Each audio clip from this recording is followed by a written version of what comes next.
karena nikmatnya kebaikan-kebaikan jadi sempurna. Yang karena rahmatnya niat-niat baik hamba dapat terlaksana. Allahumma salli wa sallim ala abdika wa rasulika sayyidina wa maulana Muhammadin wa ala alihi wa ashabihi ajma'in.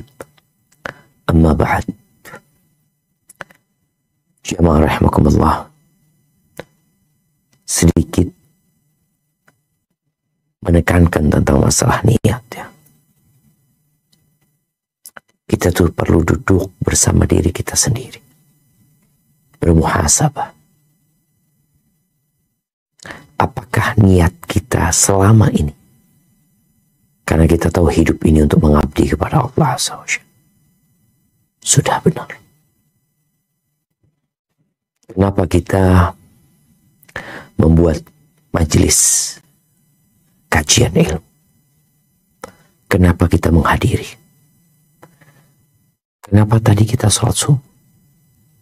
Mungkin sebagian sholat duha, kemudian sholat duhur, mungkin sebagian mengaji, berzikir, kemudian sampai waktunya kita hadir untuk menyimak kajian ini. Terkadang sebagian tidak pernah mengontrol niat.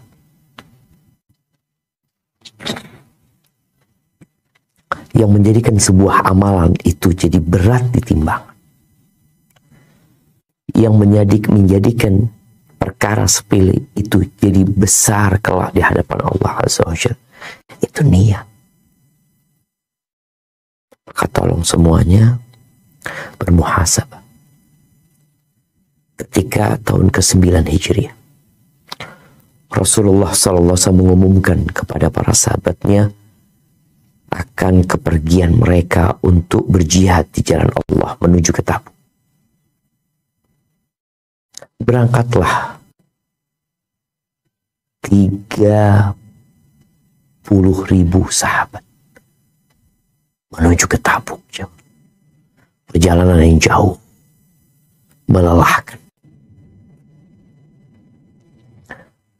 Ketika pulang dari Tabuk, Nabi SAW mengatakan kepada sahabat-sahabat yang pulang dari peperangan, beliau mengatakan, inna bil madinati la rijalan. Di kota Madinah itu ada beberapa laki-laki. Masirtum masiran wala qata'tum wadiyan illa kanu ma'akum. Tidaklah kalian melewatin sebuah jalur atau memotong sebuah lembah, melainkan orang-orang yang di kota Madinah itu bersama kalian. Para sahabat heran. Artinya yang di Madinah ini nggak capek, nggak lelah, nggak ada resiko wala apa. Mereka mengatakan, wahum bil Madinah. Posisi mereka sekarang sedang di kota Madinah. Wahum bil Madinah. Sahumul udhur. Mereka itu terhalang karena alasan.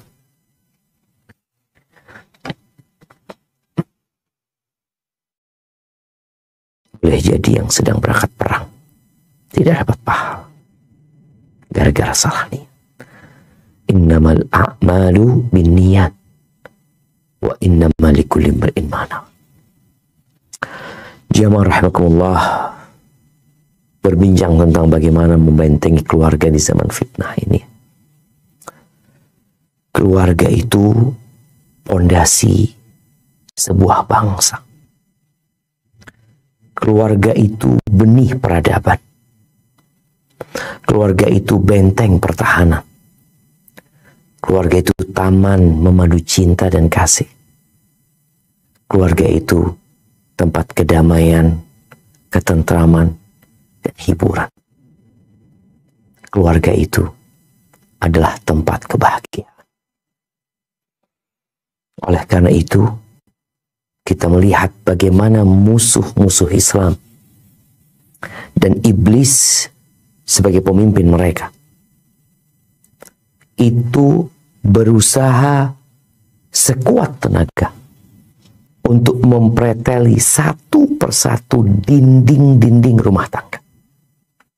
Untuk meletakkan bom waktu di pilar-pilar yang ada. Bagaimana kebahagiaan iblis ketika mendapat laporan dari salah satu anak buahnya, dia mengatakan, maziltu bi fulan hatta talaqa zawjatahu. Aku senantiasa menggodai fulan sampai akhirnya dia menceraikan istrinya. Apa kata iblis? Oh, engkau orangnya, gitu. Maka ahibati fillah, kerusakan yang terjadi di rumah tangga itu akan kita lihat di jalanan, akan berdampak di tempat-tempat kerja, akan terlihat banyaknya manusia-manusia yang mengekor kepada hawa nafsunya.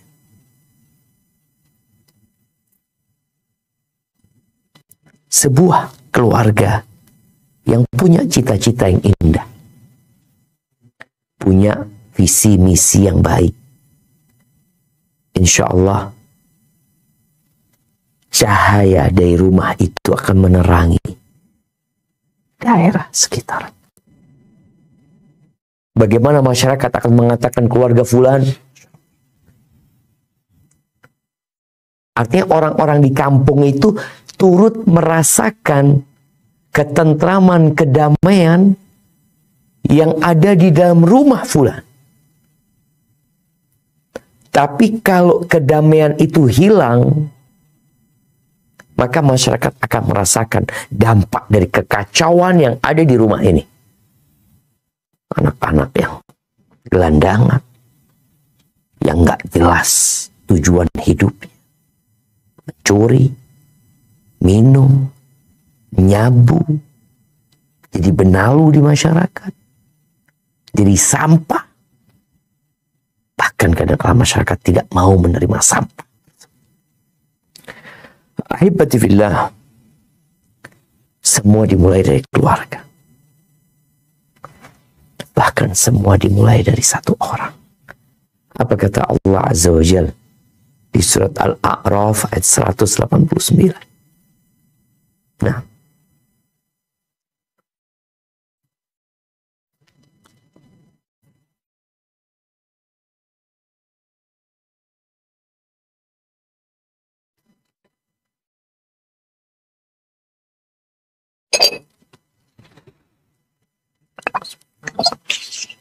A'udzu billahi minasyaitonir rajim. Huwallazi khalaqakum min nafsin wahidatin wa ja'ala minha zawjaha liyaskuna ilaiha. Falamma taghasyaha hamalat hamlan khafifan famarrat bihi falamma athqalat da'awallaha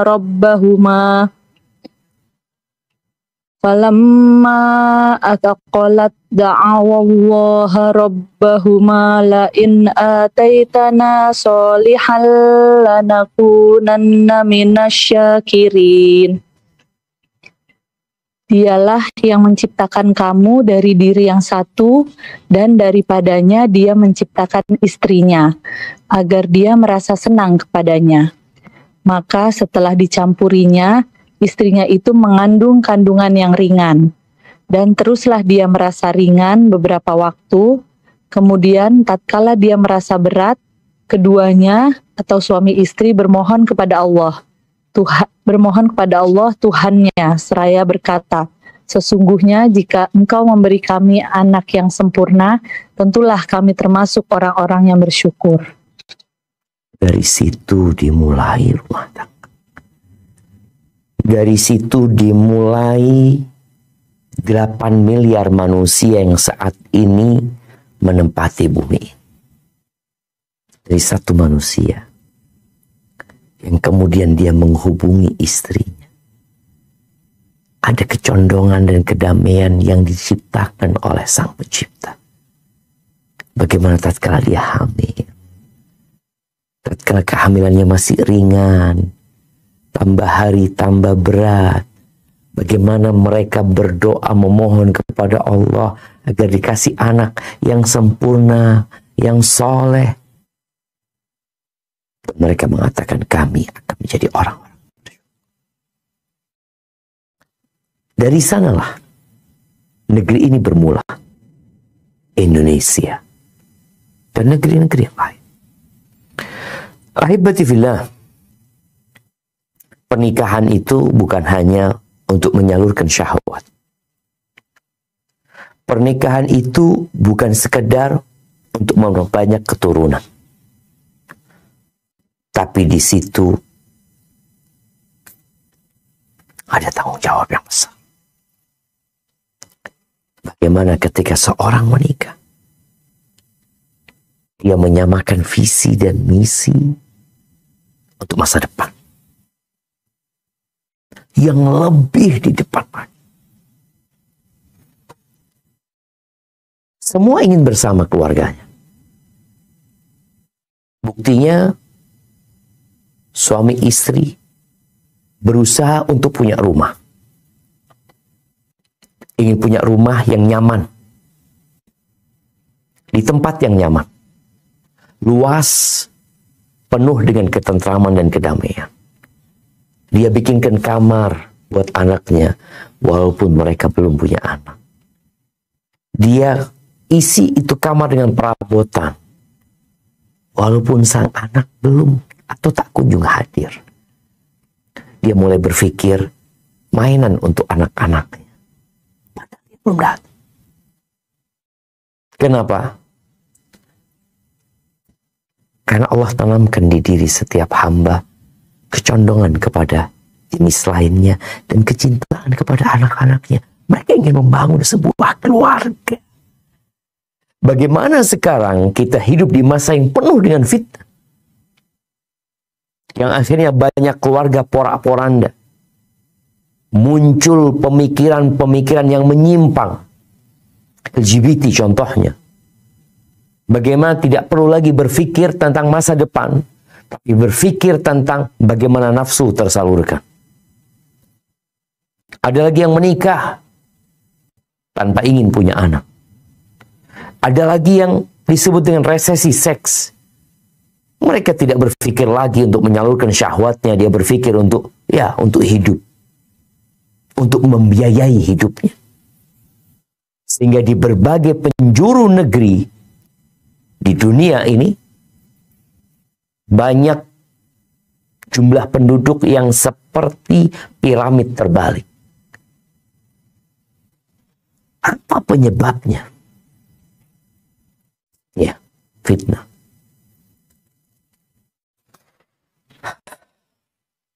Kebersamaan jemaah itu indah. Makanya kadang kala orang tua itu kepingin punya anak yang banyak, yang rumahnya berdekatan. Bagaimana orang tua bikinkan usaha buat anak-anaknya. Ada yang dia cari. Ini kalau bicara keluarga yang sehat. Bukan keluarga yang terkena fitnah. Yang tidak tahu tujuan hidup mereka. Di surat Ar-Ra'd ayat 23. Apa kata Allah Azza wa Jalla?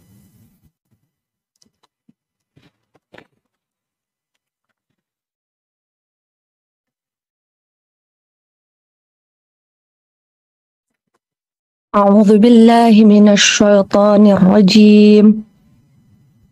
Jannatu 'adni yadkhulunaha wa man salaha min abaihim wa azwajihim wa dhurriyyatihim wal malaikatu yadkhuluna 'alaihim min kulli bab. Artinya, yaitu surga Aden yang mereka masuk ke dalamnya bersama-sama dengan orang-orang yang soleh dari bapak-bapaknya, istri-istrinya, dan anak cucunya, sedang malaikat-malaikat masuk ke tempat-tempat mereka dari semua pintu. Allahu Akbar. Ini kebersamaan yang diharapkan. Bapaknya masuk surga, sampai hidupnya masuk surga. Kakek neneknya masuk surga. Cucu-cucunya juga masuk surga. Kumpul. Ya Allah, indah banget ya. Biasanya weekend kita datang ke rumahnya kakek, kumpul sama sepupu-sepupu, sama misanan-misanan jadi satu. Tapi ingat, ada syarat dan ketentuan. Dan ini yang akan kita bicarakan, bagaimana membentengi keluarga di masa yang penuh dengan fitnah seperti ini. Kita harus menjaga rumah tangga ini aman, tentram, damai, ada tumakninah. Makanya ada istilah broken home, keluarga yang amburadul. Kesian enggak? Kita harus jaga. Apapun yang terjadi, tetap rumah tangga dijaga. Maka kalau bicara syarat dan ketentuan yang sudah sering kita bicarakan, yang pertama adalah memilih pasangan hidup di masa yang penuh dengan fitnah ini. Orang tua hendaklah memilihkan pasangan buat anak. Kadang-kala anak-anak itu nggak tahu. Anak-anak itu hanya dipandu oleh nafsu. Anak-anak itu hanya mengikuti apa yang menjadi kesenangan di hati mereka, tanpa tahu dampak dan akibatnya nantinya. Makanya kita lihat berapa banyak orang tua yang mungkin dipandang oleh anak terlalu protek sama anaknya, memilihkan pasangan. Enggak, cinta mereka. Orang tua itu cinta sama anaknya. Dan Nabi SAW sudah mengatakan untuk yang laki-laki dan sama laki-laki sama perempuan, tolong ditekankan masalah agama dan akhlak. Karena agama ini adalah benteng. Dan akhlak ini perhiasan yang menghiasi.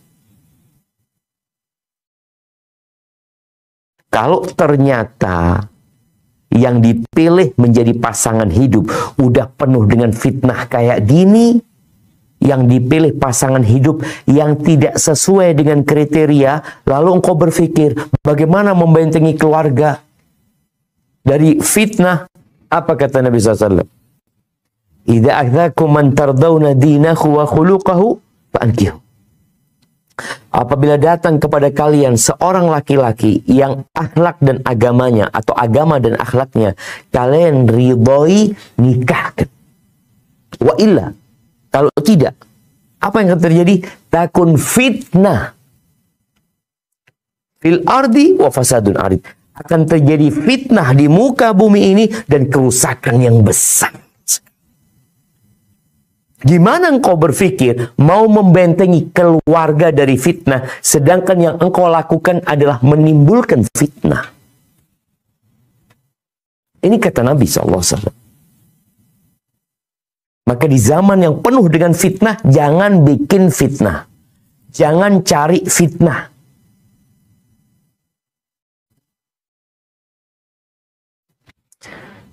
Tapi yang jadi masalah, agama dan akhlak kadang kala kurang diperhatikan.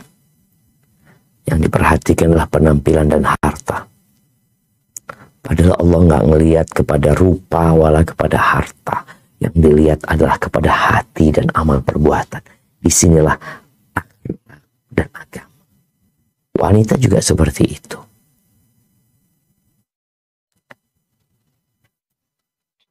Kemudian yang kedua, hendaklah suami istri ini mengetahui hak-hak dan kewajiban mereka. Dari situlah akan terbangun rumah tangga yang penuh dengan kebaikan. Kalau sudah tahu dengan hak dan kewajiban, nanti akan naik. Naik kemana? Naik kepada memberikan yang terbaik. Bicara hak dan kewajiban ini standar. Orang harus belajar. Allah Azza wa Jalla mengatakan walahunna mithlu alladhi 'alaihinna bil ma'ruf. Dan wanita-wanita itu punya hak yang setara dengan kewajibannya. Walil rijali 'alaihinna darajah. Dan laki-laki memiliki derajat lebih. Ini yang harus difahami. Banyakkan wanita, bukan banyakkan wanita ya, tadi bicara fitnah masa sekarang, banyak yang menuntut kesamaan atau kesetaraan gender. Di hadapan Allah laki perempuan sama. Amalan mereka akan ditimbang kelak pada hari kiamat. Ada surga yang disediakan buat mereka atau neraka. Tapi bicara hak dan kewajiban, Allah bagi. Ya kita tahulah, nggak mungkin seorang bos punya kewajiban yang sama dengan cleaning service di tempat dia kerja. Enggak. Nggak mungkinlah presiden sama menteri sama. Oh, kenapa? Kita harus kesamaan. Menteri sama presiden. Enggak. Mereka sama, tapi mereka punya tugas yang berbeda. Mereka kedudukannya berbeda karena memang tanggung jawab yang diemban sama mereka lebih berat. Maka kalau bicara rumah tangga akan hancur, nih bicara rumah tangga, sebuah rumah tangga akan amburadul ketika mereka nggak tahu dengan hak dan kewajiban. Atau salah satu pasangan menuntut yang bukan hak mereka.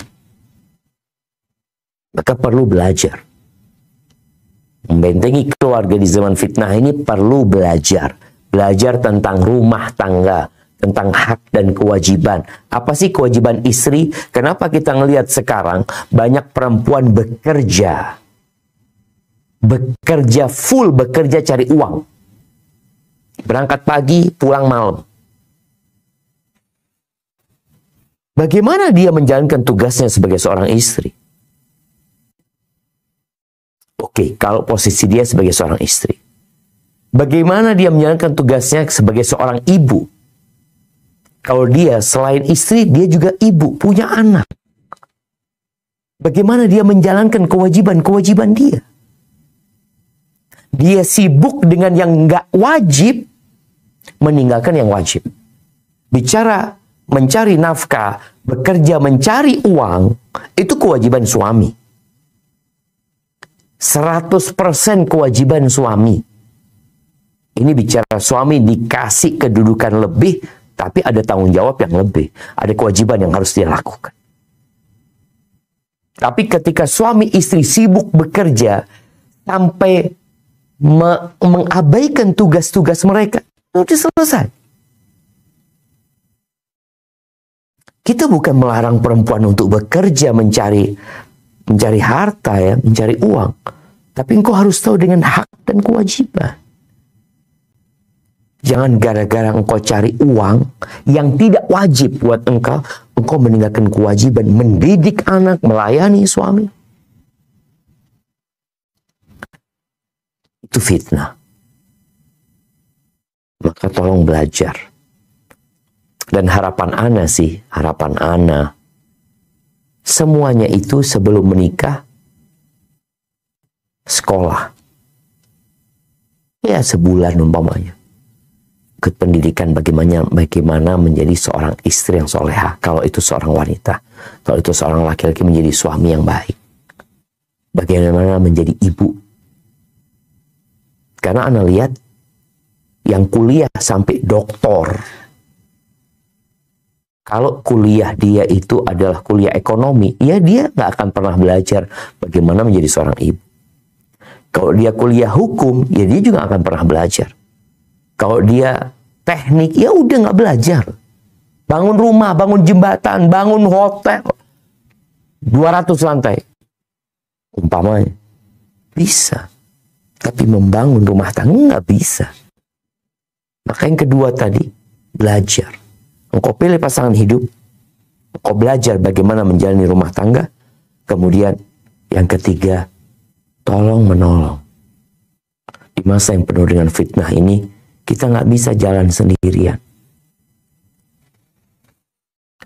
Tolong menolong dalam menjaga keimanan suami istri. Maka Allah katakan watawasau bil haq watawasau bis sabr. Bagaimana Nabi SAW ya menggambarkan sebuah pemandangan yang indah yang terjadi di tengah malam tatkala manusia terlelap dari tidurnya. Laki-laki ini bang, rahimallahu mra'an qama minal laili fasalla. Allah merahmati seorang laki-laki yang bangun di malam hari, kemudian dia sholat malam. Selesai dia sholat, dia bangunkan istrinya agar istrinya juga sholat. Kenapa? Badai sangat besar. Fitnah begitu dahsyat. Tanpa bantuan Sang Pencipta kita nggak akan bisa. Suami istri harus bergandengan tangan. Ketika punya anak, tangan anaknya digandeng. Punya anak lagi, digandeng lagi. Terus jemaah. Nih, di malam hari dia bangunkan istrinya. Istrinya nggak mau bangun, tidak dibiarkan. Dia ambilkan air, dia percikkan di wajah istrinya. Agar istrinya bangun dan sholat. Boleh jadi yang terjadi sebaliknya. Wa rahimallahu mra'atan. Allah merahmati seorang wanita yang bangun lebih dulu istrinya. Dia bangun di malam hari. Dia sholat, selesai sholat, baru dia bangunkan suaminya. Dia bangunkan. Ini menunjukkan adanya kerjasama antara suami istri. Dalam rangka membentengi keluarga dari fitnah. Membentengi diri dari api neraka. Sebelum kita nanti meninggal dunia. Kalau nggak mau suaminya bangun, dipercikan. Harus ada kerjasama itu. Tolong menolong. Terkadang yang banyak terjadi di rumah tangga masyarakat umum, mereka tolong menolong dalam mencari nafkah. Mereka tolong menolong dalam menyelesaikan pembayaran kredit rumah. Tolong menolong dalam menyelesaikan pembayaran kredit mobil.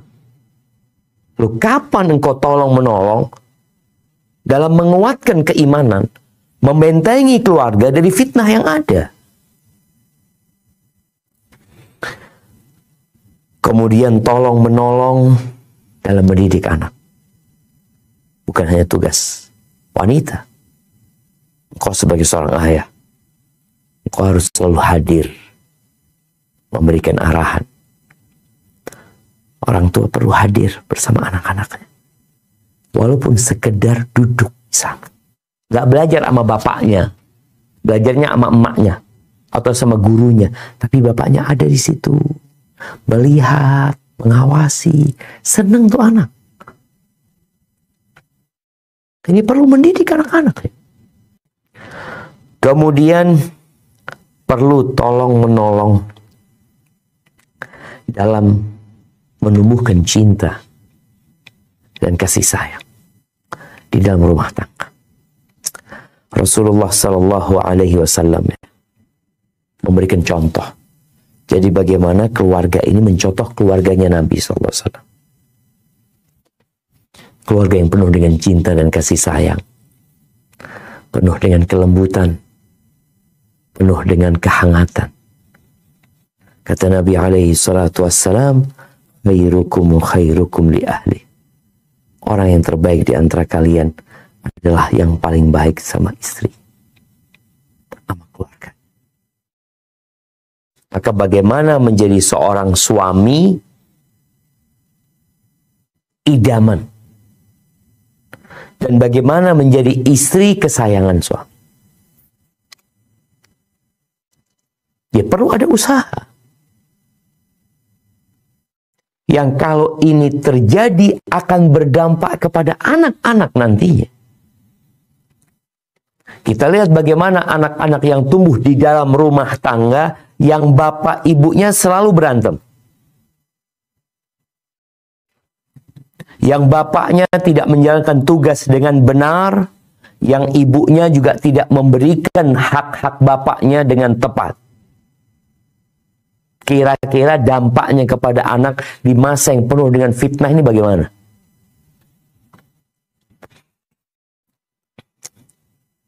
Maka perlu mencontoh Nabi SAW. Bagaimana Khadijah radhiyallahu ta'ala anha ketika Nabi dalam kesedihan, maka dia akan hadir dalam kesedihan Nabi SAW, menjadi obat penenang, memberikan kehangatan.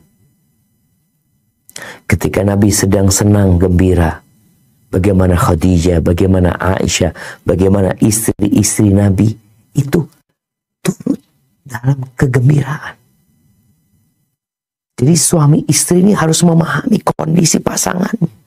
Ketika lagi senang dia ikut senang, ketika lagi susah ya dia tenggelam dalam kesusahannya. Jadi kalau ada orang nangis, ada temannya nangis, itu dia jadi lebih ringan beban dia. Ada orang gembira, kita ikut gembira, bertambah kegembiraan dia. Ini yang terkadang kurang terrealisasikan dalam kehidupan rumah tangga. Istri pegang handphonenya ketawa-ketawa sendiri. Suami juga ketawa-ketawa sendiri.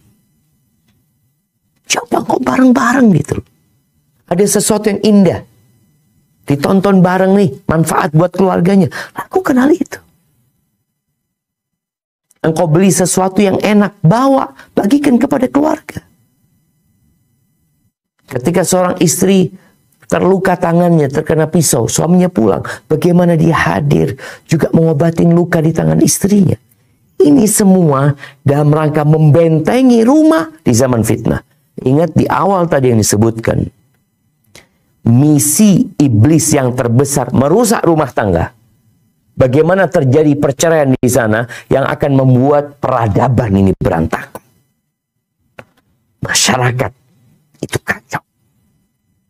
Maka di sini hadirkan benteng itu.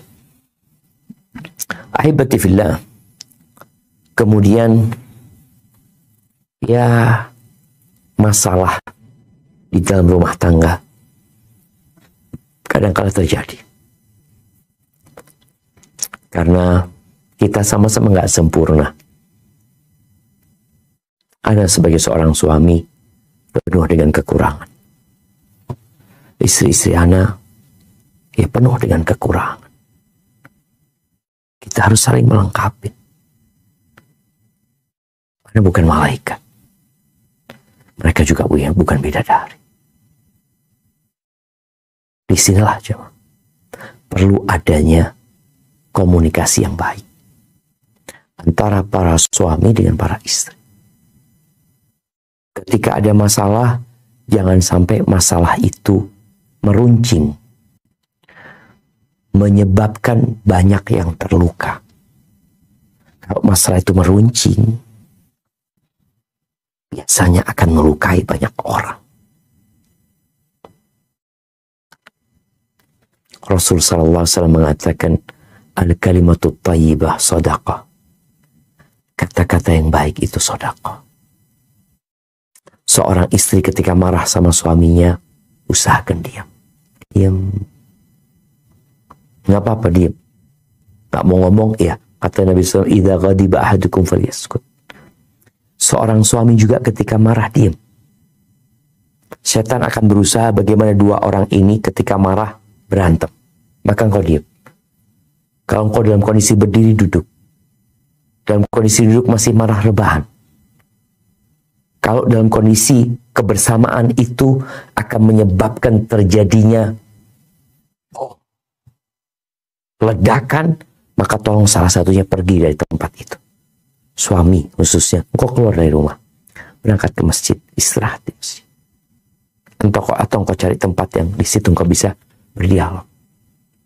Soalnya kadangkala Kalau sudah terjadi masalah, istri melarang suaminya untuk keluar. Kemana engkau? Belum selesai urusannya. Iya, selesaikan dengan pergi. Ingat, inna syaitana yanzahu bainahum. Syaitan itu berusaha untuk membuat dua orang ini ribut. Ahibati fillah.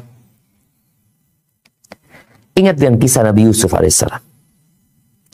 Bagaimana di rumah tangga bapaknya Nabi Yusuf itu ada masalah. Nabi Yakub itu punya istri 2. Punya anak 12. Kalau nggak salah 10 dari yang pertama, 2 dari yang kedua.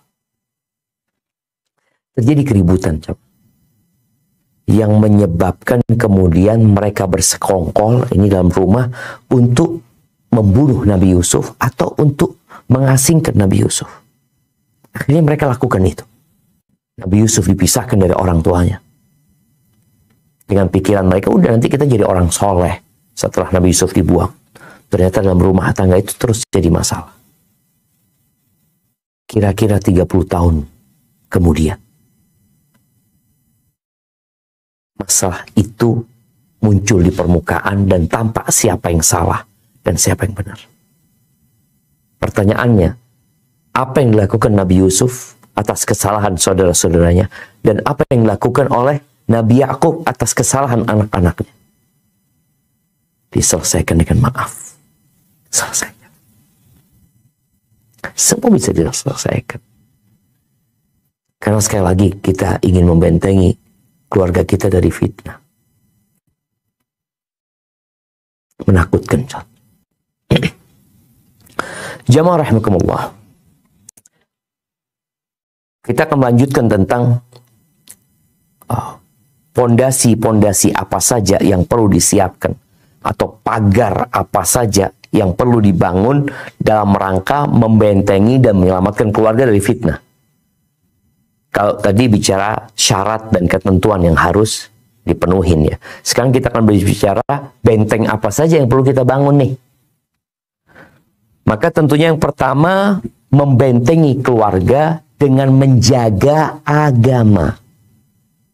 Kalau syarat tadi membangun rumah tangga adalah dengan memilih pasangan yang agama dan akhlaknya baik, maka bicara tentang benteng yang pertama yang perlu dibangun adalah dengan menjaga agama.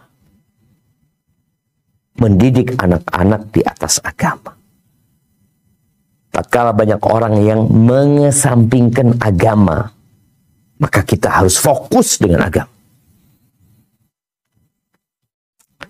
Anak punya keponakan, anak punya adik cerita tentang anak dia. Dia ikut bimbel ya, bimbingan belajar umum.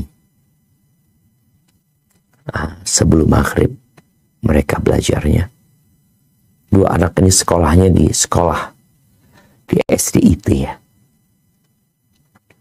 Kumpullah di situ dengan orang-orang dari SD umum. Ketika waktu sholat maghrib, banyak yang nggak sholat. Muslim. Ada yang sholat, bacaan sholatnya. Ditanya, kenapa nggak sholat? Nggak tahu dengan bacaan sholat. Wudhu juga nggak benar. Kita punya slogan yang hanya menjadi hayalan. Iptek dan imtak. Ilmu dan teknologi kita harus seimbang. Dunia akhirat harus seimbang ya. Ilmu teknologi bagaimana kita mengembangkan negeri ini. Oke. Imtak iman dan takwa. Di mana iman dan takwanya? Ketika mereka belajar, nggak ada belajar agama.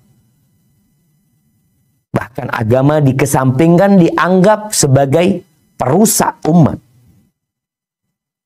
Ahibbatifillah. Wallahi tanpa agama, sebuah negeri akan menjadi negeri binatang. Nah, mereka mungkin jadi orang pintar, cerdas, sukses, tapi ada yang dia pikirkan sama dengan yang dipikirkan oleh binatang. Perutnya dan yang di bawah perut. Agama ini pegang. Bukan sekedar status yang ada di KTP. Bukan. Pegang. Maka Nabi SAW berdoa, Allahumma aslih lana dinana alladhi huwa ismatu amrina. Ya Allah, perbaiki buat kami agama kami yang merupakan pegangan urusan kami. Semua urusan itu, kalau agama hadir, selesai. Tak percaya? Buktikan.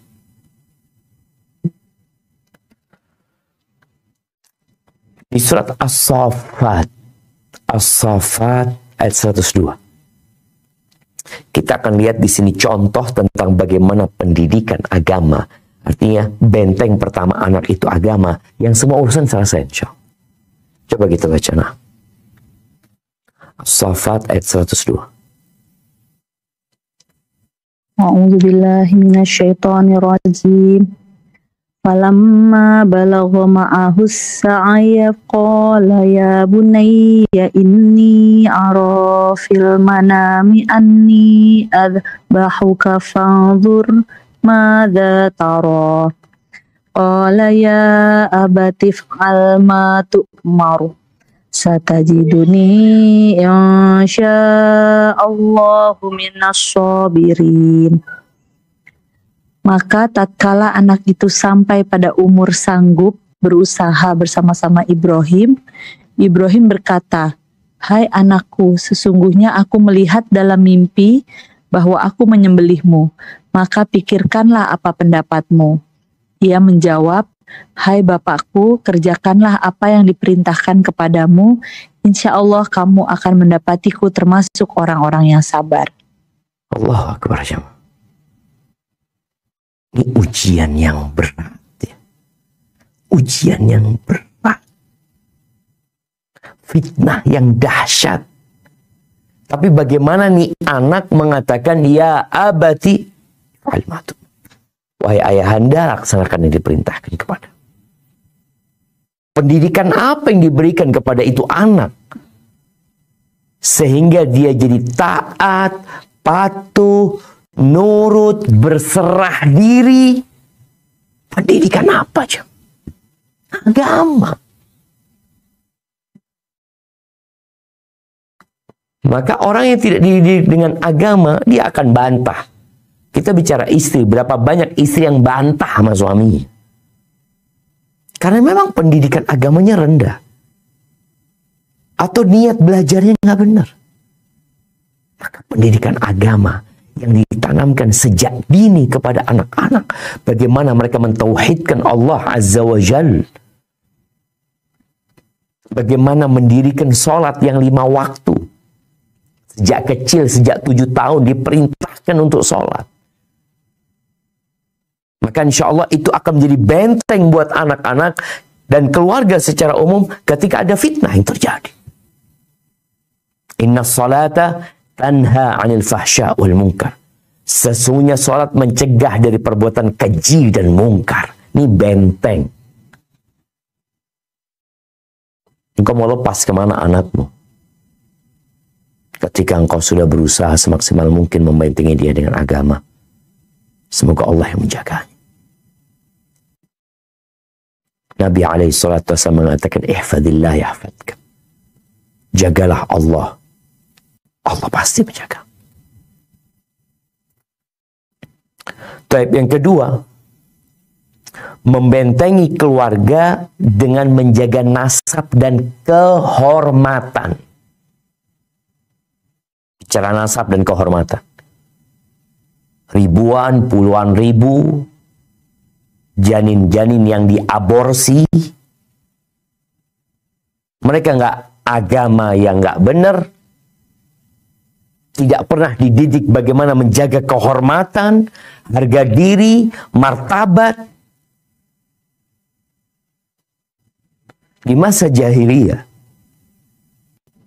ketika Nabi SAW membaiat para wanita, bukan masa jahiliyah, setelah mereka masuk Islam ya.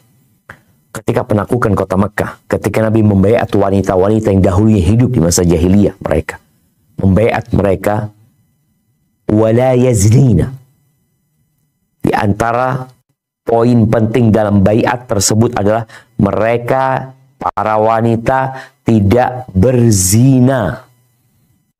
Tidak berzina. Apa kata Hind binti Utbah? Nih, yang baru masuk Islam. Yang baru masuk Islam. Yang hidup di masa jahiliyah, yang dia pernah mengunyah jantungnya Hamzah. Ketika Nabi membaiat dia untuk berzina, dia heran. Apa kata dia? Dia mengatakan, awataznil hurrah. Ya Rasulullah, apakah wanita merdeka itu berzina? Apakah wanita merdeka, yakni wanita yang bebas menentukan sikapnya, menentukan pilihannya, apakah dia berzina? Artinya ini wanita yang dididik di atas menjaga kehormatan dirinya sejak sebelum Islam. Maka ketika ada baiat untuk tidak berzina, dia heran, apakah mungkin wanita yang merdeka itu berzina? Realitanya iya. Tapi ini pendidikan menjaga kehormatan harus ditanamkan di diri anak-anak kita. Selain bicara agama, bicara dilarangnya perzinaan jamaah, itu bukan hanya dalam agama Islam. Baca kitab-kitab. Umpamanya kita mulai di agama-agama lain, semua mengharamkan perzinaan. Sepakat atas buruknya perbuatan zina yang di masa penuh dengan fitnah ini dilegalkan. Anda katakan dilegalkan karena ada pandangan zina itu kalau sudah menikah. Kalau belum menikah, sama-sama belum menikah, tidak ada laporan dari pihak suami atau istri, oh nggak dikatakan zina. Semua agama itu mengharamkan zina. Loh, gimana kok suka sama suka? Nikah. Bukan dibiarkan zina. Ini yang kita lihat sekarang. Bagaimana perzinaan begitu mudahnya dilakukan. Bagaimana kadang-kala pernikahan dibuat lebih sulit. Yang berzina sekarang anak SMP udah berzina. Anak SMA udah berzina. Dan yang banyak melakukan aborsi, coba dicek. Siapa mereka? Nih. Bagaimana menjaga anak-anak kita dibentengi dengan harga diri, dengan kehormatan. Tapi kalau orang-orang nggak beriman ya, tadi yang Nabi sampaikan, mereka hanya mengikuti nafsu mereka. Dianjurkan menikah. Dianjurkan segera menikah. Nabi SAW 1444 tahun yang lalu itu sudah menyampaikan kepada para sahabatnya, ya ma'asyarus syabab, ketika beliau melewatin kaula muda, beliau mengatakan, wahai para pemuda, man istata'a minkumul ba'a falyatazawwaj, barang siapa di antara kalian memiliki kemampuan, hendaklah menikah, bukan pacaran, menikah. Sekarang ada lagi yang pacarnya dibawa ya, berduaan, bahkan ada pandangan di masyarakat kalau SMA nggak punya pacar itu ya nggak laku, ini dan itu. Bagaimana di televisi, di dunia public figure, para artis dinampakkan pacaran ini sesuatu yang normal. Nggak normal jamaah. Lo kan punya keinginan, iya. Orang punya kehormatan. Punya harga diri. Maka bagaimana yang dianjurkan, engkau kalau ingin menyalurkan syahwatmu dan engkau punya kemampuan, menikah. Bangun rumah tangga lagi, lanjutkan rumah tangga orang tuamu. Tapi yang terjadi anak-anak nggak diajari menjaga kehormatan. Dan sekali kita perlu bersama-sama. Kemudian yang ketiga, perlu menjaga, membentengi keluarga dari sifat keras, kekerasan. Nabi kita itu diutus rahmatan lil alamin. Apabila dalam rumah penuh dengan cinta, kasih sayang, kehangatan, ya, anak-anak itu insya Allah betah di rumah. Tapi kalau di rumah terjadi KDRT, anak-anak kadang-kala jadi korbannya, rusak nanti ketika mereka keluar. Nabi SAW mengatakan, "Ma kana rifqu fi syai'in illa zana." Tidaklah kelembutan ada di sebuah keluarga, di sebuah tempat, ya, melainkan akan menghiasinya. Perlu ada kelembutan dalam rumah tangga kita. Ini sebagai benteng buat anak-anak. Dia tidak mencari cinta di luar rumahnya. Dia tidak mencari kelembutan di luar rumahnya. Dia dapatkan dari bapaknya, dia dapatkan dari ibunya, dia dapatkan dari kehangatan itu dari semua anggota keluarga. Ini demi membentengi dari fitnah loh. Ketika anak-anak kabur dari rumahnya karena kerasnya bapaknya kadangkala atau ibunya. Kemudian yang terakhir, yang keempat, ya. Yang keempat, membentengi keluarga dari sarana-sarana yang merusak mereka.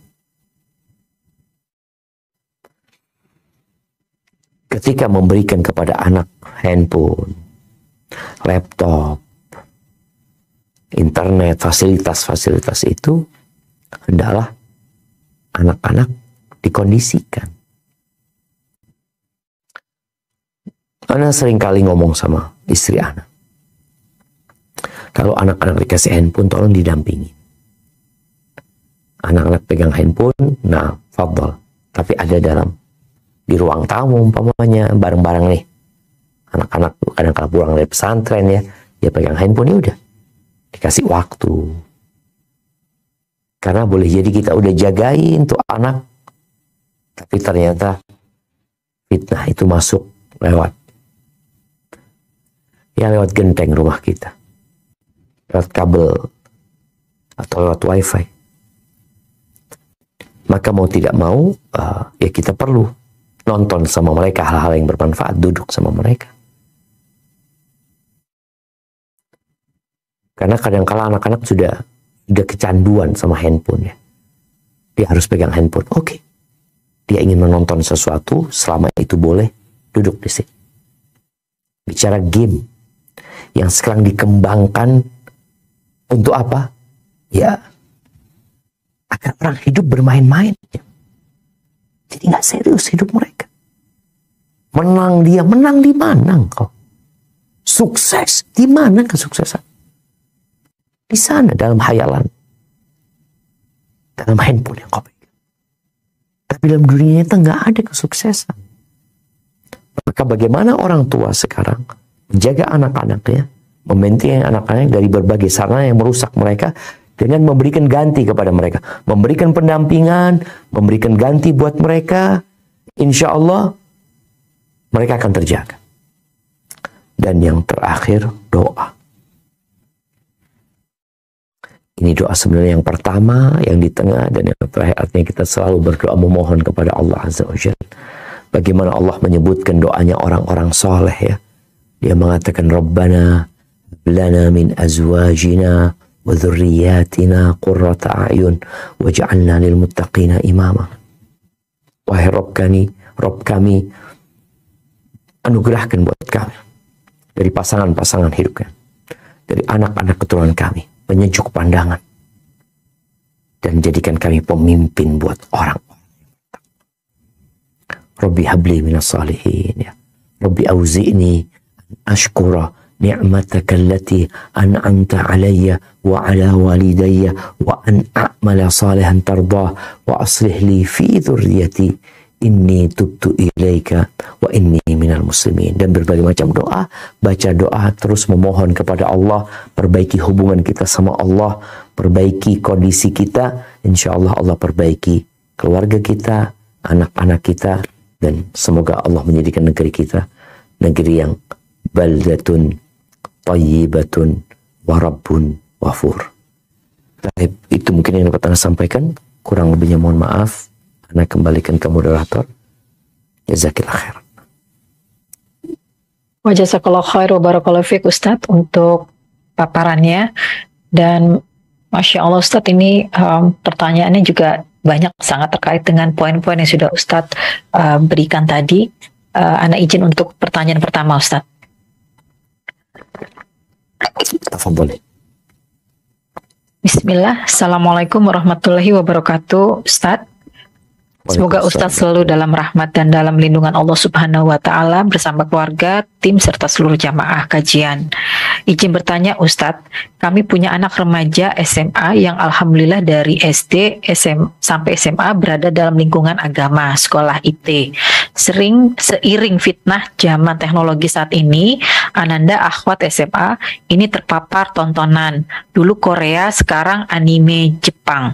Di rumah kami sangat kontrol penggunaan HP, tapi terkadang lost juga menurut kami. Tapi di sekolah kawan-kawan tema pembicaraannya itu lagi. Kami koordinasi dengan sekolah agar selalu merazia dan menasihati anak-anak. Apakah yang kami lakukan ini kurang mengena atau adakah cara lebih tepat untuk menghadapi anak remaja di zaman fitnah ini Ustadz, agar ananda kita hatinya selalu bertaut kepada Robnya. Mohon nasihatnya. Semoga Allah mudahkan Ustadz dalam memberi nasihat untuk kami dan orang tua lainnya yang punya kendala yang sama. Ini afwan Ustadz, ada beberapa pertanyaan yang sama juga Ustadz. Jadi ada juga anak tontonan untuk musik-musik Korea dan lainnya Ustadz, itu tampaknya ada beberapa yang serupa. Allahu Akbar, barakallahu fiik ya. Ya mungkin fitnah di setiap zaman berbeda ya. Tapi ada kesamaan sebenarnya. Yang pertama bicara fitnah musik ya, fitnah lagu-lagu yang dari zaman dulu. Abdullah bin Mas'ud radhiyallahu ta'ala anhu mengatakan, al-ghina ruqyatuz zina. Bagaimana lagu-lagu itu adalah mantra-mantra yang mengantarkan kepada perzinaan. Dan apa yang harus dilakukan oleh orang tua? Yang pertama memang doa tadi, minta sama Allah SWT. Yang kedua, perlu adanya pengganti. Anak-anak itu perlu diajak untuk beraktivitas ya, yang mengeluarkan energi mereka. Apalagi kalau dikatakan seorang akhwat, seorang anak perempuan. Mungkin dia di rumah belajar, murajaah, tapi dia punya waktu banyak, luang. Sekarang bagaimana orang tua memikirkan waktu luang anaknya itu jadi bermanfaat untuk mengasah skill mereka, keterampilan mereka, atau diajak mereka berolahraga, apalah kegiatan-kegiatan yang menyebabkan energi yang ada di diri dia tersalurkan. Tapi yang positif. Ya, anak ingat ya, kita ketika SD dulu, ya kita punya banyak waktu luang. Tapi kita nggak punya sarana hiburan pada saat itu. Maka akhirnya, contohnya, dulu suka cari ikan, ya, atau cari binatang lah. Berangkat ke sawah ini dan itu. Jadi tersalurkan energi itu. Kemudian nanti habis Isya, kita biasanya pulang dari sholat Isya itu, gak langsung ke rumah. Habis ngaji itu, mainnya itu ingat kita lari-lari ya, main dulu disebut banteng-bantengan atau gimana penyebutannya. Jadi memang kita sampai rumah capek lelah. Ini sekarang yang kita lihat, energi anak itu nggak tersalurkan. Karena kalau pegang handphone, dia bisa pegang handphone itu 10 jam nggak capek. Karena energi yang dikeluarkan sedikit. Tapi tadi perlu ada aktivitas, mungkin anak itu diajak masak sama ibunya, bikin ini, bikin itu, dimintain tolong potongin bawang tolong ini. Jadi dia diikut sertakan dalam kegiatan yang ada di rumah, sehingga lama-kelamaan mudah-mudahan dia menjadi suka dengan kegiatan-kegiatan dia. Penyakit yang disebutkan tadi, penyakit di sekolah. Jadi kadang-kadang setannya ini adalah kawan-kawan. Yang dibicarakan ya drakor, yang dibicarakan ada film baru, ada drama baru, ada ini, itu, padahal semua adalah kebohongan. Ya Alhamdulillah kalau tadi dikatakan koordinasi sama pihak sekolah ini penting. Jadi kalau bicara koordinasi dengan pihak sekolah, koordinasi dengan teman-teman sesama satu perumahan ya. Di sini juga perlu kadang-kala tadi anak kita bermain di rumahnya. Oh, fulan punya anak gadis juga gitu, diajak ke rumah atau dia berangkat ke sana, tapi sudah punya visi dan misi yang sama, yaitu menyelamatkan mereka dari fitnah yang terjadi. Mungkin itu yang perlu dilakukan oleh orang tua. Semoga dengan cara itu ya anak-anak bisa tersalurkan energinya dan dikasih ganti tadi dengan tontonan-tontonan yang bermanfaat. Hadza wallahu a'lam bissawab. Barakallahu fiik Ustaz. Pertanyaan berikutnya Ustaz. Assalamualaikum Ustaz. Ustadz, saya dan suami mulai dari nol saat menikah. Benar-benar tidak punya apa-apa. Kami sering ikut kajian agar bisa sabar dan berdoa mohon agar kehidupan kami dan anak-anak membaik. Dan Alhamdulillah semakin lama setelah 12 tahun penuh kesulitan, karir suami menjadi membaik. Namun baru beberapa minggu lalu saya menemukan kalau suami memiliki will.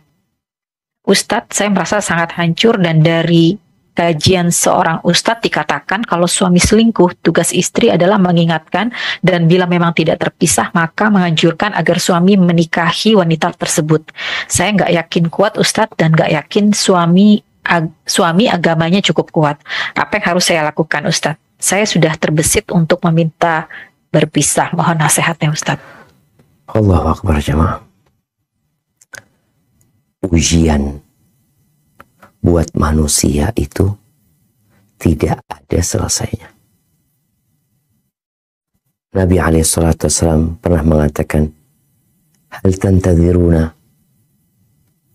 illa faqran munsiyan au ghinan muqtiyan. Yang kalian tunggu itu apa? Mungkin kalian sedang menunggu kemiskinan yang akan membuat kalian jadi lupa karena sibuk mencari nafkah ini dan itu.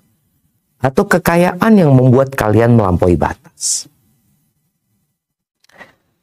Kalau tadi diuji dengan kemiskinan 12 tahun ya, dengan kesulitan, akan Allah kasih kemudahan. Alhamdulillah. Kemudian sekarang dikasih ujian lagi. Ujian tadi suami selingkuh umpamanya. Kalau memang dia selingkuh, na'udzubillah min dzalik. Apa yang harus dilakukan istri? Rasulullah sallallahu alaihi wasallam mengatakan, "Ma taraktu fitnatan asyadda 'ala rijal minan nisa." Aku tidak mendengarkan fitnah yang lebih dahsyat bagi kaum laki-laki daripada wanita. Bayangin. Bagaimana ketika laki-laki ini bekerja satu ruangan sama perempuan, duduk bersama perempuan, berinteraksi dengan perempuan. Ini fitnah yang terbesar buat dia. Dan itu ada di mana-mana sekarang. Perempuan itu kemana-mana mereka.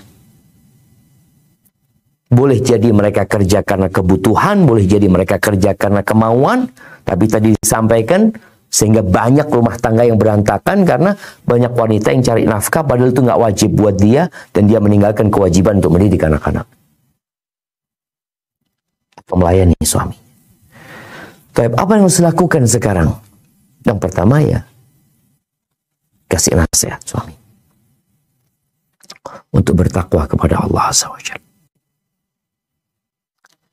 Karena bicara keimanan, bukan bicara wanita itu. Wanita itu bisa berganti dengan wanita lainnya. Ada sejuta wanita di luar sana. Tidak bicara tentang wanita itu, tapi bicara tentang keimanan dia untuk menjaga.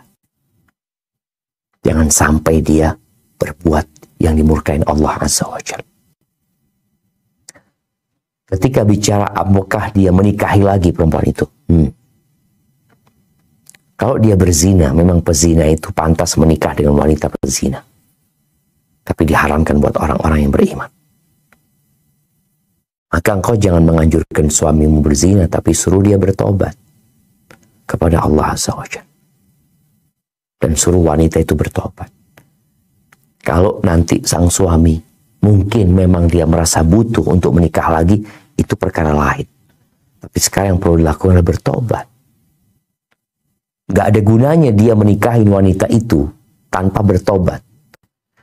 Karena pernikahan dia dengan wanita itu tidak akan menghalalkan perzinaan yang dia lakukan. Enggak, tetap itu jadi dosa. Maka berkaitan dengan dosa yang dilakukan oleh suami, bagaimana suami diajak bertobat kepada Allah dengan taubatan nasuha, bagaimana suami diajak hadir kajian, ya, hadir ke majelis ilmu, diajak ke tempat-tempat yang menumbuhkan keimanan dia. Nanti kalau bicara dia membutuhkan istri lagi untuk menyalurkan syahwatnya umpamanya, oh itu perkara lain. Tapi sekarang perlu dilakukan bagaimana mengajak dia bertobat kepada Allah Azza wa Jalla. Kalau dia nggak bertobat, karena terus terang ada laki-laki yang menikahi selingkuhannya, artinya dia sudah berzina dengan perempuan itu, ya pantas sih, pantas dia menikah dengan pezina itu pantas, karena dia memang pezina juga umpamanya. Seperti itu. Tapi istri, bolehkah dia gugat cerai ketika itu? Boleh. Ketika pernikahan suaminya itu tidak sehat, maka dia boleh menggugat cerai. Tapi ketika suaminya nikah dengan wanita baik-baik, dan dia dengan niat yang baik pula, maka sang istri nggak boleh gugat cerai. Maka bagaimana engkau sebagai seorang istri ngomong sama suami, kasih nasihat dan sampaikan. Kalau bicara, semua tahulah, semua tahu. Laki-laki kalau kumpul sama laki-laki yang dibicarakan perempuan. Perempuan kalau ketemu sama perempuan, mereka tidak membicarakan laki-laki. Mereka bicara tentang skincare, mereka bicara tentang baju, tentang tas. Nah ini karena memang beda godaan. Godaannya berbeda. Maka nanti demi menjaga rumah tanggamu, jaga suamimu dari perbuatan dosa. Ketika nanti sang suami memang merasa butuh untuk menikah kembali, maka engkau beri arahan kepada dia. Carilah wanita yang soleha.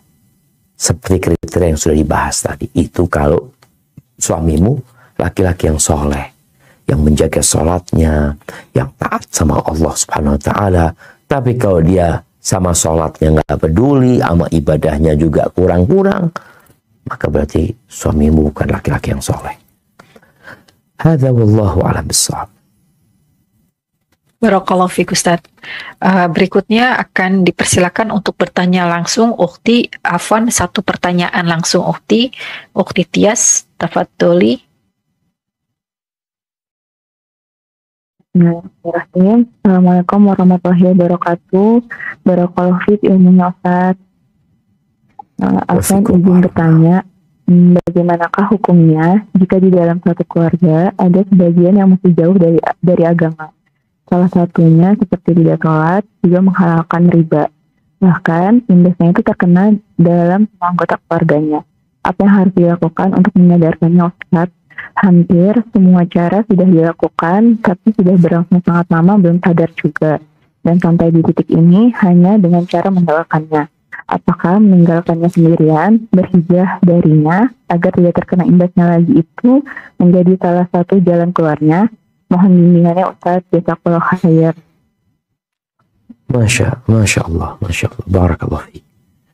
Ya jamaah, kita itu ingin semua orang jadi orang baik. Kita ingin semua orang dapat hidayah. Tapi hidayah itu di tangan Allah Azza wa Jalla. Paman Nabi Muhammad SAW, Abu Talib, berapa tahun Nabi ngasih tahu? 10 tahun. Dengan cara yang penuh dengan hikmah.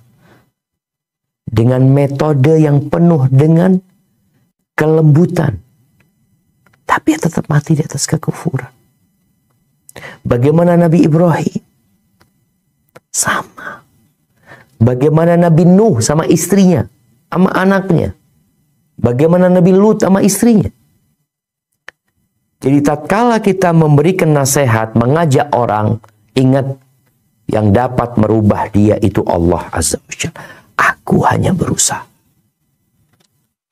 Kalau tadi semua cara sudah dilakukan, ya diajak kajian, diajak hadir, menumbuhkan keimanan dia dengan ziarah kubur umpamanya, mengunjungi orang-orang yang sakit, orang-orang yang terkena bencana, ini kadang-kala bisa menumbuhkan keimanan dan kelembutan di hatinya. Karena yang jadi masalah, ada orang itu sulit dapat nasihat karena hatinya seperti gelas yang terbalik. Jadi apapun yang kita lakukan, nggak ada gunanya. Yang harus kita lakukan, membalik itu gelas dulu. Baru kasih nasihat. Kalau tadi ditanyakan, bolehkah kita menghajar dia? Menghajar itu memboikot dia, udah nggak berkawan sama dia, ditinggalin dia. Itu jadi salah satu cara dakwah. Setelah dipertimbangkan maslahat dan mudaratnya.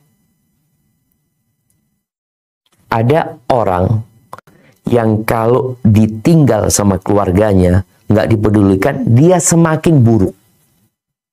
Maka jangan ditinggal.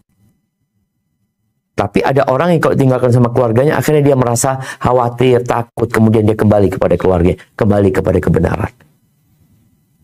Itu juga bisa kita lihat. Apakah kawan kita, keluarga kita ini, kayaknya nggak usah digubris, nggak, kalau engkau tetap mau amal riba, aku kayaknya nggak mau berkawan sama engkau. Nggak apa-apa. Dilihat nanti bagaimana perkembangan dia. Karena Rasul SAW pernah melakukan hal seperti itu.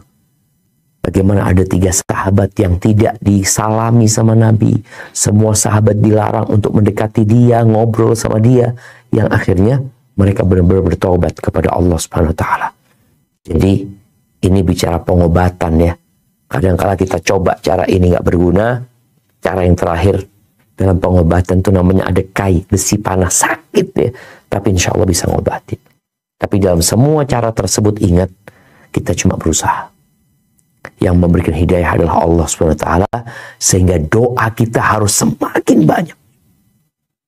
Barakallahu fiik. Nah. Jazakallah khair Ustadz. Kita kembali dulu ke pertanyaan yang telah masuk. Bismillah, izin bertanya Ustadz, afwan, untuk keluarga yang telah bercerai, bagaimana cara muamalah yang baik antara mantan istri dan suami dengan pasangan masing-masing untuk membesarkan anak-anak bersama menjadi anak-anak yang soleh dan solehah tanpa menyinggung perasaan masing-masing, apalagi masalah keuangan. Dan bagaimana cara kami supaya anak-anak tetap tumbuh baik di tengah fitnah ini dari keluarga broken home? Iya. Mungkin istilah keluarga broken home ya kurang tepat lah. Artinya perceraian itu terjadi tapi rumah nggak boleh broken, nggak boleh hancur ya. Yang terpisahkan itu hanya hubungan suami istri. Yang terputuskan itu hanya hubungan suami istri. Hubungan bapak sama anak, ibu sama anak, hubungan mantan suami sama istri dari sisi al-ukhuwah al-islamiyah tetap nggak boleh terputuskan. Jadi yang terputuskan itu hanya hubungan pernikahan. Al-ukhuwah al-islamiyah nggak boleh putus. Kalau mereka ini kerabat, kan kalau mereka sepupuan ya, menikah kemudian mereka ada ketidakcocokan, mereka pisah, yang terputus itu hanya hubungan suami istri. Hubungan kekerabatan, silaturahim nggak boleh putus. Nah, bagaimana sekarang kalau bicara suami istri berkomunikasi dengan baik?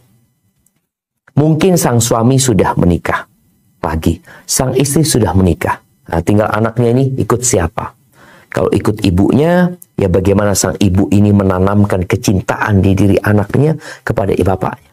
Tadi kita sebutkan bagaimana rumah tangga dibangun di atas cinta dan kasih sayang. Kalau memang ngomong sama suami nggak apa-apa. Jadi bukan dilarang ya wanita ngomong sama mantan suaminya, suami ngomong sama mantan istrinya. Tapi kalau dapat menyebabkan kecemburuan, mungkin lewat istri mantan suaminya, atau lewat suami mantan istrinya. Jadi komunikasi tetap dijaga. Anak-anak itu juga jangan pernah dikasih cerita yang buruk tentang penyebab perceraian. Seorang ibu atau seorang ayah harus pintar-pintar mengemas apa sebenarnya yang terjadi. Kalau memang yang salah bapak muda, katakan kepada anak, ya anak, kayaknya takdirnya pernikahan bapak sama ibu cuma sampai di situ, atau ibu sama bapak cuma sampai di situ. Jadi silakan berkomunikasi yang baik. Kemudian sampaikan bagaimana mencari rezeki yang halal buat anak-anak tersebut. Mungkin seperti itu ya. Jadi sebenarnya yang terputuskan itu hanya hubungan suami istri. Allah Azza wa Jalla mengatakan, wala tansawul fadla bainakum. Kalian jangan melupakan kebaikan yang terjadi di antara kalian. Jadi suami istri apabila bercerai, jangan melupakan keindahan yang ada di antara mereka. Iya, walaupun berakhir dengan perceraian, tetap ada yang indah. Kenapa mereka dulu menikah? Karena mereka ada kecocokan sebenarnya. Ada keinginan bersama untuk membangun rumah tangga. Tapi karena di tengah jalan memang nggak bisa dilanjutkan, ya udah. Seperti itu, wallahu a'lam bishawab. Nah. Barakallahu fiik Ustaz. Berikutnya kami persilakan untuk kembali untuk yang bertanya langsung. Afwan Ukti satu pertanyaan dan langsung untuk bertanya Ukti Yanti. Tafadholi Ukti. Assalamualaikum warahmatullahi wabarakatuh, Ustaz. Waalaikumsalam warahmatullahi wabarakatuh. Nah, izin bertanya, Ustaz. Ini bapak saya kan menikah lagi dengan perempuan lain. Selama 11 tahun tidak diketahui oleh ibu saya. Kemudian bapak saya mengatakan sudah menikah lagi ketika 2 jam sebelum ibu saya meninggal, Ustaz. Saya sebagai anak sakit hati, Ustaz. Dengan dengan bapak saya menikah lagi tanpa sepengetahuan ibu saya, Ustaz. Setelah itu bapak saya membawa perempuan tersebut ke rumah ibu saya, ke rumah ibu dan bapak saya, tinggal di situ, Ustaz. Kami anak-anaknya tidak setuju dengan kehadiran wanita tersebut karena wanita tersebut adalah tetangga sebelah rumah Ustaz. Saya sakit hati dengan sikap bapak saya dan perempuan tersebut, Ustaz. nah, Apakah saya sebagai anak termasuk anak durhaka, Ustaz? Sampai sekarang saya tidak mengakui, tidak meridoi dengan nikahnya bapak saya dengan wanita tersebut, Ustaz. nah. Terima kasih, Ustaz. Itu aja. Assalamualaikum warahmatullahi wabarakatuh. Waalaikumsalam warahmatullahi wabarakatuh. Nah, berusaha kita memandang apa yang terjadi itu dengan kacamata berbaik sangka. Kalau tadi sang bapak menikah, selama 11 tahun dia tidak ngasih tahu ibu ya. Kalau dalam pandangan anak, kayaknya bapak memang ingin menjaga perasaan ibu. Karena banyak perempuan itu yang sejatinya kepergian suaminya itu tidak masalah buat dia. Ketika bekerja suaminya, sebulan, 2 bulan di luar kota. Tapi ketika dia tahu suaminya di sana menikah, itu akan jadi bencana buat ini ujian perasaan sebenarnya buat para wanita. Jadi lebih kepada ujian perasaan. Karena realitanya 11 tahun nggak ada masalah. 11 tahun nggak ada masalah. Cuma sang bapak mungkin merasa takut dia jadi dosa buat dia. Mungkin pandangan bapaknya tadi. Sehingga dia memberitahu kepada ibunya ketika ibunya sedang kritis, sedang sakit ya. Dalam rangka dia minta maaf bapak sama ibunya. Mungkin itu yang dilakukan oleh bapak. Tapi udahlah, yang terjadi sudah terjadi. Semoga ibu yang meninggal dunia dia keluar dari penjara ini, diampuni dosa-dosanya, diberi rahmat oleh Allah Subhanahu wa taala di alam barzakh sana. Maka sang anak harus terus berusaha untuk berbakti sama ibu yang sudah meninggal dunia. Tapi sekarang kepada yang hidup deh. Seorang laki-laki, seorang ayah itu mau menikah lagi 2, 3, 4 itu tidak perlu keridhaan anak-anak. Anak ingin menjelaskan hal ini karena di beberapa pertanyaannya itu ada anak yang marah sama bapaknya karena bapaknya nikah lagi. Dianggap bapaknya telah mendolimin ibunya. Dalam pandangan dia telah menyakiti ibunya. Ketahuilah bahwa selama yang dilakukan bapaknya itu betul menikah, maka itu diperintahkan sama Allah. Memang di situ mungkin ada unsur rasa sakit yang diderita oleh ibunya, tapi Allah membolehkan hal itu karena ada maslahat yang lebih besar. Maka nggak perlu seorang laki-laki itu meminta keridhaan istrinya, wala keridhaan anak-anaknya. Maka sekarang yang harus dilakukan anak, udah biarin yang dilakukan bapak itu, bapak akan mempertanggungjawabkannya di hadapan Allah Subhanahu wa Ta'ala. Engkau sebagai seorang anak akan ditanya tentang kewajibanmu berbakti kepada bapak. Baik, yang dilakukan bapak dosa apa bukan? Bukan. Iya, kalau dikatakan bapak menikah. Kemudian tadi, bapak cuma nggak ngasih tahu. Iya. Apakah bapak tidak ngasih tahu dosa atau tidak? Enggak. Kembali kita berbaik sangka ya. Boleh jadi bapaknya itu nggak ingin ibunya tahu. Karena dia takut sakit perasaannya. Jadi demi menjaga yang dilakukan dia sebenarnya sebuah kebaikan buat keluarga. Maka nasihat ana yang perlu anti lakukan adalah mencari keridhaan Allah Subhanahu wa Ta'ala. Ingat, keridhaan Allah bergantung sama keridhaan orang tua. Selama yang dilakukan oleh ayahmu bukan perbuatan dosa. Kalaupun itu perbuatan dosa, anak disuruh memberi nasihat kepada orang tuanya dengan cara yang bijak, dengan penuh kelembutan. Tapi kalau ternyata bukan dosa, engkau ridho dengan takdir Allah SWT. Ingat, yang terjadi ini sudah ditulis 50.000 tahun sebelum penciptaan langit dan bumi. Maka engkau nggak perlu ingat, bapak nggak perlu keridhoanmu. Engkau yang perlu keridhaan bapak. Ingat, bapak kita nggak perlu keridhaan kita ketika dia menikah. Tapi kita perlu keridhaan ayah kita. Jangan sampai kita jadi anak durhaka. Oke, engkau sakit hati sebagai anak perempuan ya. Mungkin bisa merasakan gimana sakitnya ibu umpamanya. Tapi ingat, yang dilakukan bapak bukan perbuatan dosa. Bukan sebuah kezaliman. Dan sekarang dengan bapak ibu sudah meninggal dunia, bapak mau bawa istrinya ke rumah itu, ya silahkan. Selama itu rumah miliknya bapak umpamanya, itu hak bapak. Jadi usahakan engkau menerima takdir Allah, dan pasti di situ ada hikmah. Dan dalam semua musibah ada penghapusan dosa dan pengangkatan derajat, insya Allah. Dan sekali lagi, engkau tidak perlu tenggelam dalam kesedihan, apa engkau perlu menerima takdir Allah dengan kesabaran. Hadza wallahu a'lam bissawab. Barakallahu fiik Ustaz untuk penjelasan dan nasihatnya. Apa masih ada waktu Ustaz? Tafadhali, mungkin 2 pertanyaan lagi. Alhamdulillah. Baik.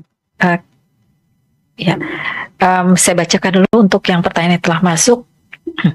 Bismillah Ustadz, bagaimana untuk menyuruh anak wanita agar berjilbab? Saya sendiri juga baru akhir-akhir ini berjilbab, karena dulu suami bahkan tidak terlalu suka saya untuk berjilbab.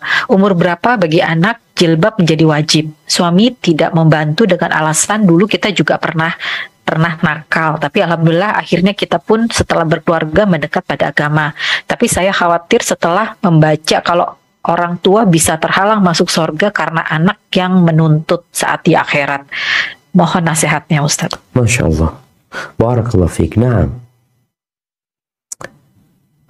hari kiamat itu hari tuntutan.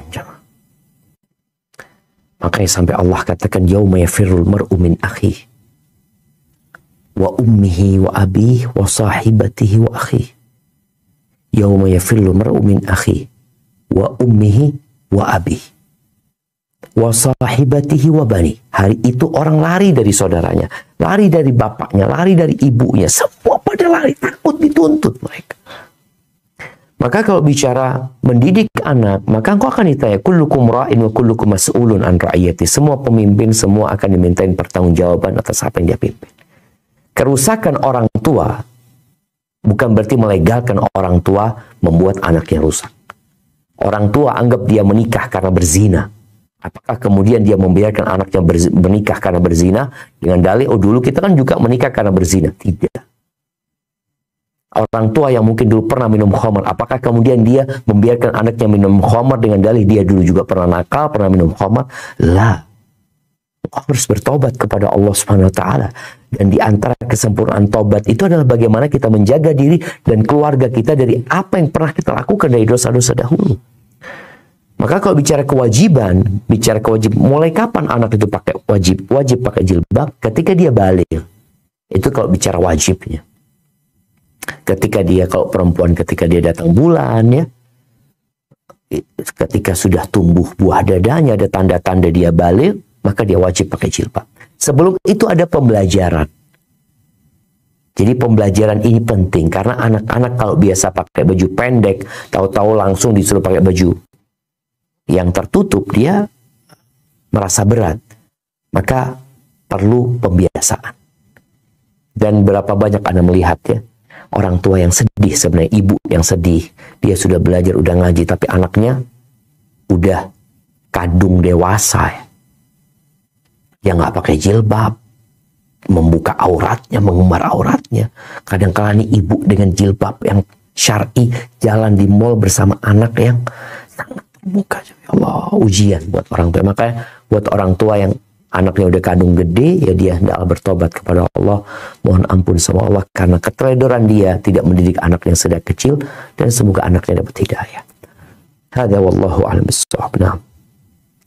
Jazakallah khair Ustaz. Baik, untuk penutup terakhir akan dipersilahkan untuk bertanya langsung Ummu Rafiq. Afan, satu pertanyaan langsung ya tafadholi.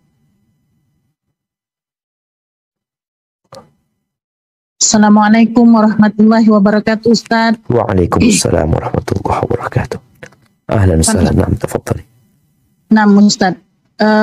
Tadi Ustaz sampaikan bahwa sesungguhnya sholat itu mencegah dari perbuatan yang keji dan munkar.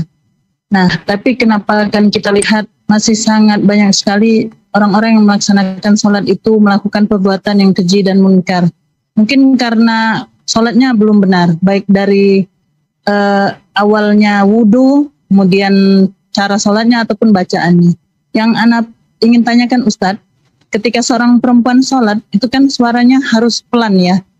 Nah, terkadang membacanya itu kurang dapat, baik itu makhrijul hurufnya, dikarenakan kan pelan. Sementara kalau Ana pribadi itu kan, untuk mendapatkan makhrijul hurufnya itu agak kuat. Jadi bagaimana itu penjelasannya Ustadz? Mohon penjelasannya Ustadz. Afan Ustadz, jazakallahu khairan. Assalamualaikum warahmatullahi wabarakatuh. Waalaikumsalam warahmatullahi wabarakatuh. Iya, mungkin ada dua pertanyaan ya. Pertanyaan yang pertama mungkin tadi sudah dijawab, bahwasanya banyak orang yang sholat tapi tidak sempurna sholatnya. Banyak kekurangan dalam sholat yang dia lakukan, sehingga itu berdampak kepada pengaruh dari ibadah itu kepada sikap dia, karakter dia, perilaku dia ya. Jadi sholat yang benar insya Allah akan mencegah dari perbuatan keji dan mungkar. Kalau ternyata sholatnya tidak mencegah dari perbuatan keji dan mungkar, berarti ada masalah di sholat yang dia lakukan. Sehingga dia perlu bermuhasabah, introspeksi diri dan memperbaiki sholatnya. Bicara wanita, boleh wanita membaca dengan suara selama di situ tidak ada orang lain ya. Dia baca sendiri. Mulai dia sholat di rumah, dia baca, dia dengar, gak ada masalah dia mendengar. Dia sendiri mendengar apa yang dia baca. Tapi ketika dia sholat berjamaah bersama imam, maka nggak boleh dia membaca yang mengganggu yang di sebelahnya. Tapi kalau dia sholat sendiri dan dia baca memperdengarkan dirinya sendiri, nggak ada masalah. Di rumah dia baca seperti itu nggak ada masalah. Tapi sekali lagi, hendaklah dia memperhatikan kondisi yang di sekitarnya. Membaca itu, jadi memang usahakan baca sir. Baca sir itu kita baca sir, tapi kita dengarnya, Mak. Ya, seperti orang membaca bismillahirrahmanirrahim. Dia dengar. Jadi bukan dia tidak mendengar, tetap usahakan dia mendengar. Apalagi dikatakan tadi makharij hurufnya dia kepingin dapat, silahkan. Tapi hendaklah melihat kondisi di mana dia membaca, bersama siapa dia sholat ketika itu. Hadza wallahu a'lam bissawab. Itu yang dapat Anda sampaikan. Kurang lebihnya mohon maaf. Yang benar dari Allah Jalla Jalaluh, yang salah dari diri Anda pribadi. Allah dan Rasul yang terbebaskan dari kesalahan itu. Wassallallahu ala nabiyyina Muhammadin wa ala alihi washabbihi wasallam. Kembalikan ke moderator. Jazakillah khairan.